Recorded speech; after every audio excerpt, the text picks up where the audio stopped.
Hi guys, this is Annapurna Singh. Welcome to my YouTube channel Maths Learner. हम C TET, UP TET, D triple S B, K V S में percentage के question practice कर रहे हैं। ठीक है, आज का नया क्वेश्चन है हमारा। यदि संख्या x अन्य संख्या से 10% कम है तथा y संख्या 125 से 10% अधिक है तो x का मान क्या होगा। ठीक है, इसमें कह रहा है जो x है, एक्स संख्या अन्य संख्या से 10% कम है और वाई संख्या 125 से 10% अधिक है। तो पहले हम क्या करेंगे, 10% कम,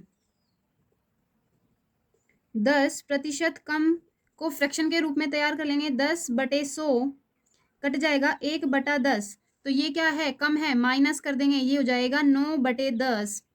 10% अधिक है, ये हो जाएगा 10/100, एक जीरो से कट जाएगी, 1/10, ये क्या हो जाएगा प्लस 11/10, ये क्या है, अधिक है।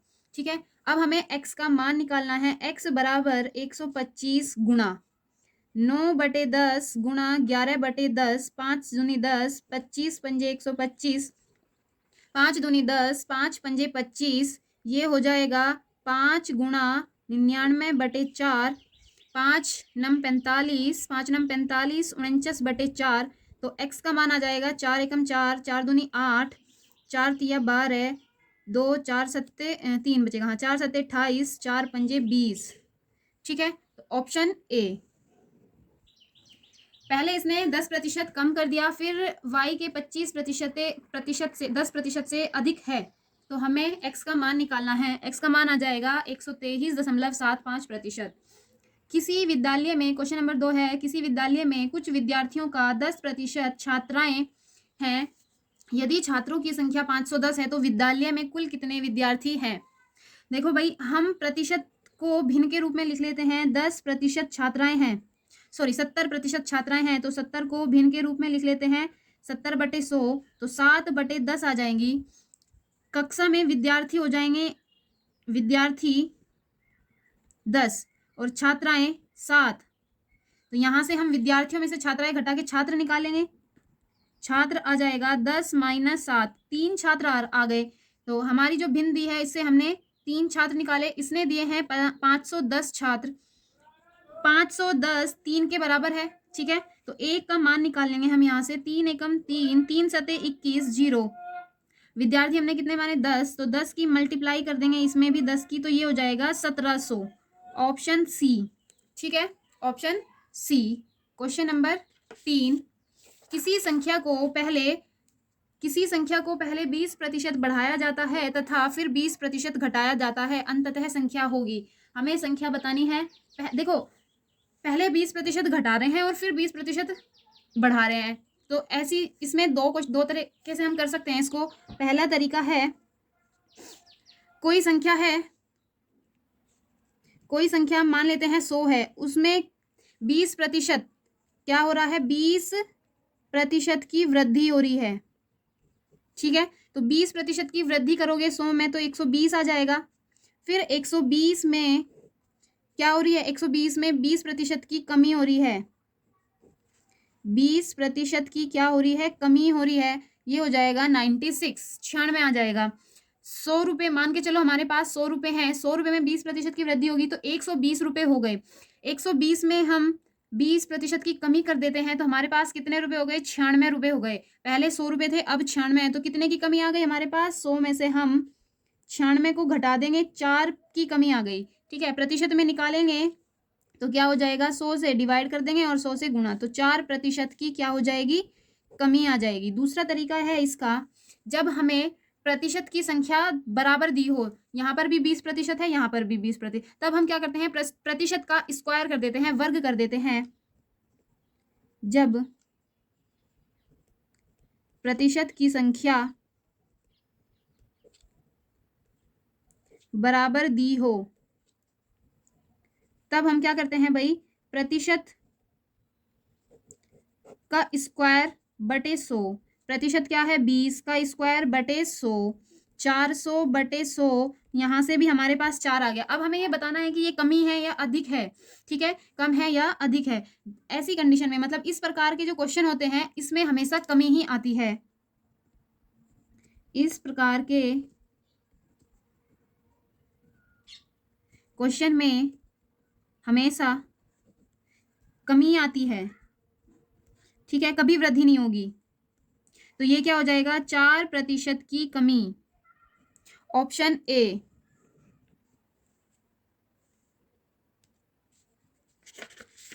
क्वेश्चन नंबर 4, किसी व्यक्ति के वेतन की 25% कम कर दिया गया तथा उसके वेतन में 25% वृद्धि कर दी गई। देखो यहाँ पर भी क्या है, पहले 25% तो घटा दिया वेतन, फिर उन्होंने 25% बढ़ा दिया। तो यहाँ पर भी हम क्या करेंगे, 25 का स्क्वायर बटे 100, 25 25 625 होता है, 100 दशमलव आ जाएगा 2 अंक के बाद, 2 नंबर के बाद 6.25, तो इतने की क्या हो जाएगी, कमी हो जाएगी, ठीक है।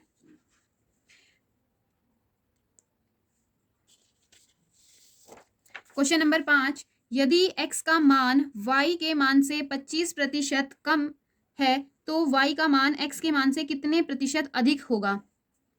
ये कह रहा है x का मान y के मान से 25% कम है, तो 25% को हम भिन्न में लिख लेंगे भाई, 25%, ये हो जाएगा क्या, 1 25 चौका 100, 1/4।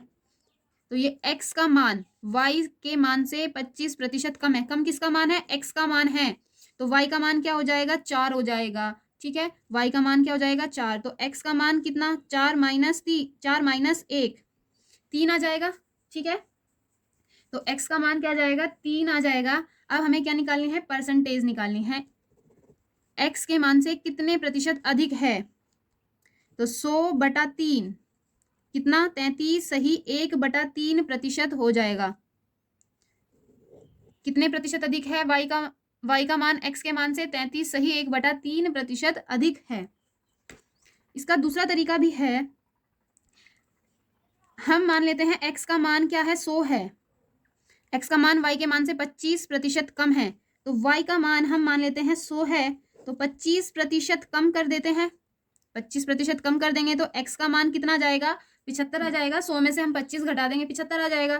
तब हमें y का मान x के मान के प्रतिशत में निकालना है, तो क्या हो जाएगा भाई, 25/75 गुणा 100, x के मान से निकालना है ना, तो बटे में क्या आ जाएगा, 75 आ जाएगा। 25 तिया 75, यहाँ से भी 100/3, 33 सही 1/3% आ जाएगा, ठीक है।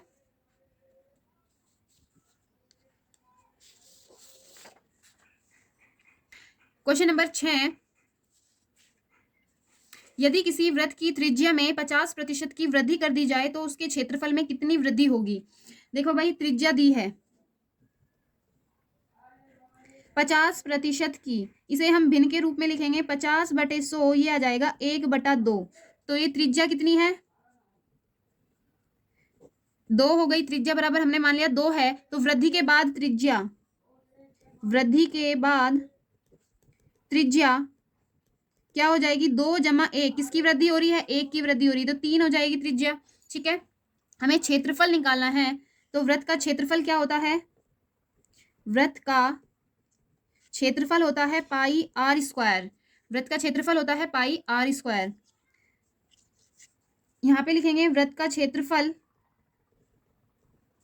और वृद्धि के बाद वृत्त का क्षेत्रफल, वृद्धि के बाद वृत्त का क्षेत्रफल, ये हो जाएगा πr1² πr2²। अनुपात ले लेंगे, पाई से ये पाई कट जाएगा अनुपात में, r1 क्या है, 2 है, 2 का स्क्वायर, r2 क्या है, 3, 3 का स्क्वायर, 2 दूनी 4, 3 तिया 9। पहले 4 थी त्रिज्या, और अब पहले क्षेत्रफल 4 था, अब वृत्त का क्षेत्रफल क्या हो गया, 9 हो गया बढ़कर।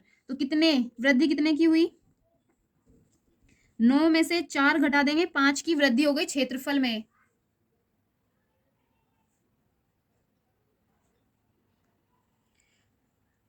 वृद्धि हो गई, 9 में से 4 घटा देंगे, 5 की, ठीक है, 5 की वृद्धि हो गई क्षेत्रफल में। अब हमें बताना है उसके क्षेत्रफल में कितने प्रतिशत की वृद्धि हुई है, ठीक है। तो क्षेत्रफल में वृद्धि प्रतिशत निकालना है, 5/4 गुणा 100, 4 से भाग दे देंगे, 25 आ जाएगा। 25 पंजे 125% की वृद्धि हुई है। कितने की? 125% की। ऑप्शन ए हो जाएगा। ठीक है।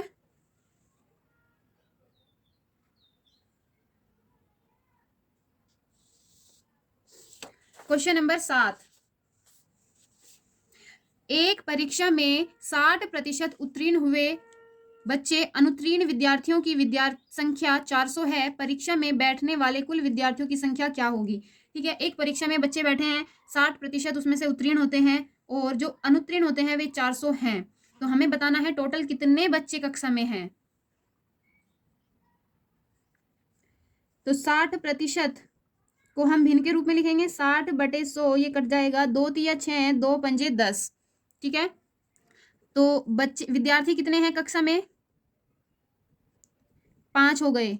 जो उत्तीर्ण हुए हैं वे 3 हैं, और जो अनुत्तीर्ण हुए हैं, अनुत्तीर्ण विद्यार्थी हो जाएंगे 5 - 3 2। लेकिन इसने हमें 400 दी है संख्या, तो 400 1 200 आ जाएगा। एक का मान क्या आ जाएगा यहाँ पर? 200। ठीक है, तो हमें टोटल विद्यार्थी कुल विद्यार्थी बताने हैं, तो 5 से हम इसमें मल्टीप्लाई कर देंगे। 5 5 ये हो जाएगा क्या? 5 दूनी 10, 1000 विद्यार्थी हो जाएंगे। ठीक है, कितने विद्यार्थी? 1000 विद्यार्थी। क्वेश्चन नंबर 8, 50% का x - y बराबर है 30% का x + y, तब हमें y x का प्रतिशत कितना होगा?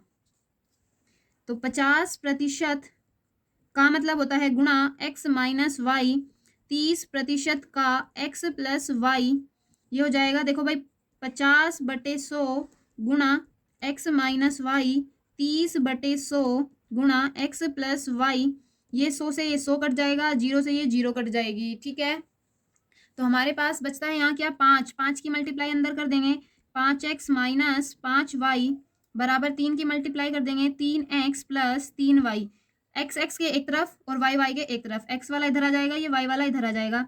5x - के 3x, 5x + के 3y, ये हो जाएगा 5 में से 3 2x बराबर 8y। हमें यहाँ पर निकालना है x का, x आएगा नीचे, तो ये x इधर चला जाएगा, y/x बराबर हो जाएगा, x इधर आ जाएगा, 2/8 गुणा 100। परसेंटेज निकालनी है, 2 से इसे काट देंगे 4 बार, तो 4 से ये कट जाएगा 25, तो 25%। y x का कितना प्रतिशत हो जाएगा? 25% हो जाएगा। ठीक है।